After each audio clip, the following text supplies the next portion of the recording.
இன்றைக்கி ஒரு சாஃப்டான எக்லெஸ் பனானா மஃபின்ஸ் எப்படி பண்ணுறதுன்னு தான் காட்ட போகிறேன்.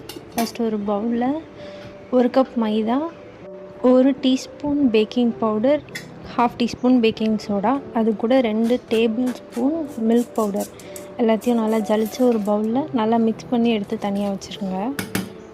இன்னொரு பவுலில் 2 மேஷ் பண்ண banana, 1/2 cup powder sugar, 1/4 cup எண்ணெய், அது எல்லாத்தையும் நல்லா 2 நிமிஷத்துக்கு நல்லா பீட் பண்ணி எடுத்துக்கோங்க.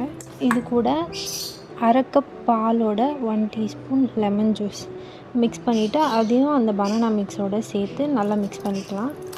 இதுக்கப்புறம் நம்ம ட்ரை இன்க்ரீடியன்ட்ஸ் தான் ஆட் பண்ண போகிறோம். கொஞ்சம் கொஞ்சமாக ட்ரை இன்க்ரீடியன்ட்ஸ் ஆட் பண்ணிவிட்டு நல்லா மிக்ஸ் ஆகிற மாதிரி லம்ஸ் இல்லாமல் நல்லா மிக்ஸ் பண்ணி எடுத்துக்கணும். கட்டி இல்லாமல் நல்லா மிக்ஸ் பண்ணதுக்கப்புறம் இதில் நான் 2 டேபிள் ஸ்பூன் எக்ஸ்ட்ரா பால் சேர்த்துக்கிறேன். 1 டீஸ்பூன் வெனிலா எசன்ஸ் எல்லாத்தையும் ஒன்றா சேர்த்து மிக்ஸ் பண்ணிக்கோங்க.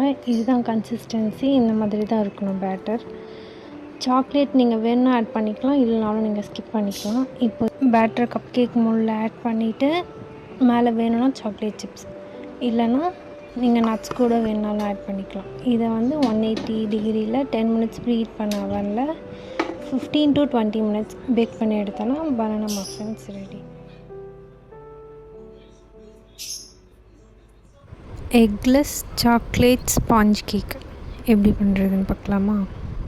ஒரு பவுலில் 1 கப் பவுடர் சுகர், 1 கப் வெதுவெதுப்பான பாலில் 1 டீஸ்பூன் லெமன் ஜூஸ் மிக்ஸ் பண்ணி சேர்த்துக்கிறேன். அது கூட 1/4 கப் எண்ணெய், இது எல்லாத்தையும் நல்லா 2 to 3 மினிட்ஸ்க்கு நல்லா மிக்ஸ் பண்ணி எடுத்துக்கோங்க. எல்லாமே சேர்ந்து நல்லா மிக்ஸ் ஆகி வரணும். அது கூட 1/4 கப்பு மைதா, 1/4 cup cocoa powder, 1 teaspoon baking powder, 1/2 teaspoon baking soda, அது எல்லாத்தையும் ஜலிச்சு சேர்த்துக்கோங்க.